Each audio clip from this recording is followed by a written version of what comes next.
Hello guys! Hello! This is for Cancer. Cancer, welcome dito sa aking channel. Kapalaran 888. Welcome. Alamin natin kung anong messages, vibration, gabay energy para sa inyong lahat. Ito ay general reading, so pwede kang makaresonate. Okay. First card natin, Cancer, is Divine Love. So, yung titingnan natin dito is money and career. Okay, so Divine Love. When you offer everything to the divine with detachment, you begin a love affair with spirit. So, atong divine love na to, pwede naman tong relationship, intimate, or pwede naman sa trabaho, negosyo, or kung naman pinagkakitaan. Kasi, sinasabi ng barasa yun, na same with Pisces and Scorpio, na kung lahat ng meron tayo, ibinibigay natin sa Panginoon, yung lahat ng tiwala. Yung parang halimbawa na nagpray tayo na, Lord, bigyan niyo po ako ng trabaho. Lord, sana ma-promote ako. Once na nakapag-pray ka ng ganon, and ginawa mo na yung best mo, kung wala kang trabaho, naghanap ka ng trabaho. Kung gusto mo ng promotion, pinagbubuti mo yung trabaho mo. So, hindi ka na dapat nag-aalala. You need to detach yourself from your desire. Diba? Parang ganon. So, just give everything to God. Okay? Let go, let God, let it flow. And hayaan mo kung ano yung, kung para sa'yo ay para sa'yo, kung hindi para sa'yo, hindi para sa'yo. Diba? Ganun yun. Okay. Tingnan natin dito sa second deck. Cancer.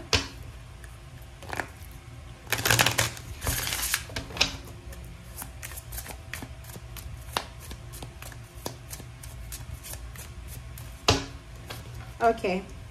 Expansion, number 12. Wow. So, kung ikaw ay mayroong business, possible ka na magkaroon ng expansion. So, rebranches. Pwedeng maraming branches na ng negosyo. Or maybe this is about travel, expansion, mga balak na dati mo pa na binabalak pero hindi matuloy-tuloy because hindi ka pa masyadong nangangailangan ng pera dati, parang ganon. So, nakikita natin na medyo mag-i-expand yung plano mo, medyo mag-i-expand yung pangarap mo sa buhay. Kung halimbawa yung dati, pangarap mo lang sa Pilipinas lang, sa probinsya nyo, ngayon medyo lumalaki yung pangarap mo. Yung parang gusto mong ma-try yung pagtatrabaho sa ibang bansa, or gusto mong matry yung mataas na posisyon, parang ganun. So, nakikita ko sa'yo dito na possible yung expansion. Kasi walang problema sa'yo eh. Masipag ka. Isa ka sa pinakamasipag na zodiac sign. And isa ka din sa pinaka-determinado. And responsable. Parang ganun.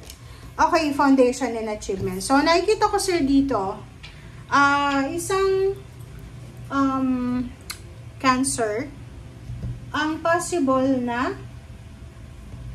yung rason niya kung bakit siya gusto niyang mag-expand, like for example, yung rason niya kung bakit gusto niyang magtrabaho sa ibang bansa is because gusto niyang magpatayo ng bahay. So, yung iba sa inyo magpapatayo ng bahay, yung iba is gustong pag-aralin yung anak sa kolehiyo, gustong magkaroon ng savings about sa future.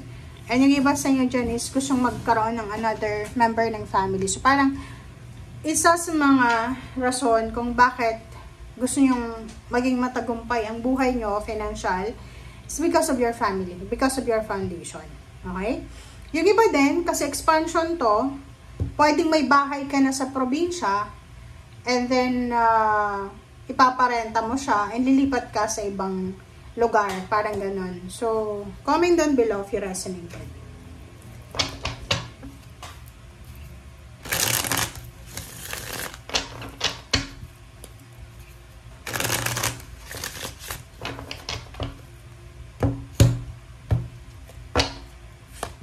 Okay, first card natin is 7 of Pentacles.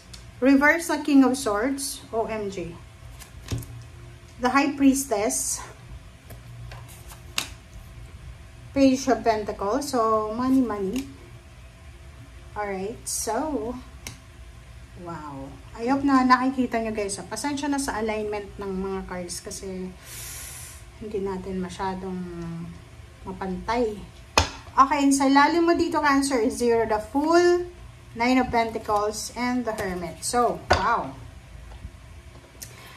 Sa 3 cards na to, sinasabi ng bara sa'yo na you are willing to sacrifice, you are willing to take charge, take charge, take risk, parang ganon, para sa kapayapaan ng iyong pamilya, para sa wishes ng iyong pamilya.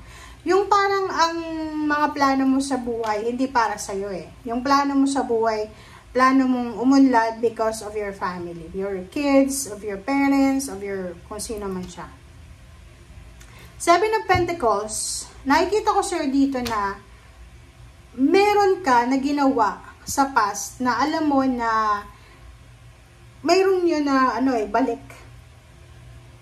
Like parang ang energy na yan is yung halimbawa pag farmer tayo, may tinanim tayo, meron tayong aanihin, parang ganon. Alam mo sa sarili mo, Cancer, na meron kang tinanim. It's either may business ka dati, or may business ka, or may trabaho. So, alam mo na meron kang aasahan na sweldo. And dito sa barahan ng King of Swords na reverse, sinasabi ng barahan na kaso lang, may iba sa inyo dito, Cancer, na hindi kayo masyadong confident. Yung parang yun, may mga offers sa'yo eh. Like for example, nasa probinsya ka, isa ka sa pinakamagaling na empleyado. And yung pinagtatrabahuan mo sa probinsya, mayroon siyang branch sa Maynila. Or maybe may branch siya sa it's either Luzon, Visayas, Mindanao. Ang problema lang, maganda yung record mo eh. Sobrang ganda. Gusto kang ilipat ng boss or ng supervisor sa ibang location. But the problem is, eto ka, nasa King of Swords na reverse. So, ibig sabihin, hindi ka interesado. Hindi ka interesado na kahit na maraming opportunities na naghihintay sa'yo sa Maynila or sa ibang lugar, mas parang nasa high priestess ka na sinasabi mo na masaya na ako dito eh. I'm comfortable kung nasa na. Page of Pentacles, Ace of Swords, yun, divine strength. Ang lahat ng matatanggap mo na like kwento, offer, lahat yan magdadala sa'yo ng new beginnings and wish fulfillment. So, sinasabi ng barahan na huwag mong sayangin. Kasi sayang talaga eh. Sayang yung opportunity eh, di ba? Parang, like for example, baka ino-offeran ka na lumipat sa ibang lugar, pero ikaw yung manager doon. Ikaw yung mamamahala. Kaya meron ditong foundation and achievements eh. Maybe, isa yun sa rason kung bakit ayaw mo ay yung pamilya mo may iiwan mo. So, nakikita ko, pwedeng yun na nga. Merong lilipat ng bahay. Pwedeng may lilipat ng bahay. Kasama yung pamilya. Comment down below. Two of Pentacles. And, 5 of Wands, no? Diba? Sabi ko sa'yo eh. So, ang daming offer, marami kang job offer, maraming money. Money matters to eh. Pera, ang daming pwedeng pagkakitaan or ang dami-daming pwedeng maging rason para maging successful ka. But ang problema, 2 of Pentacles and 2 of Wands, hindi ka sigurado eh. Yung medyo magulo eh. Plus may 5 of Wands. Gusto mong umasenso, pero yung iba sa inyo dyan, sobrang willing kayo sa kung ano man ang ibigay ng tadhana. Pero yung iba talaga, sobra silang may mga tao kasing pakiramdam nila, hindi sila magiging masaya sa ibang lugar. Kung saan sila nakatira, doon lang. Like my parents, like ganon. My parents, sa probinsya talaga kami lumaki.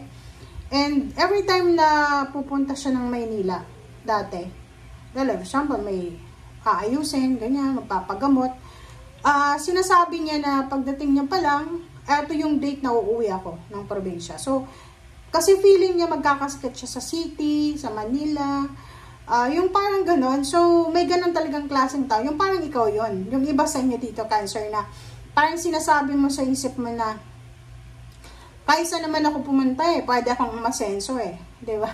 Parang meron nga ditong isang Cancer na medyo, medyo pilosopo. sinasabi niya na, bakit si ganyan?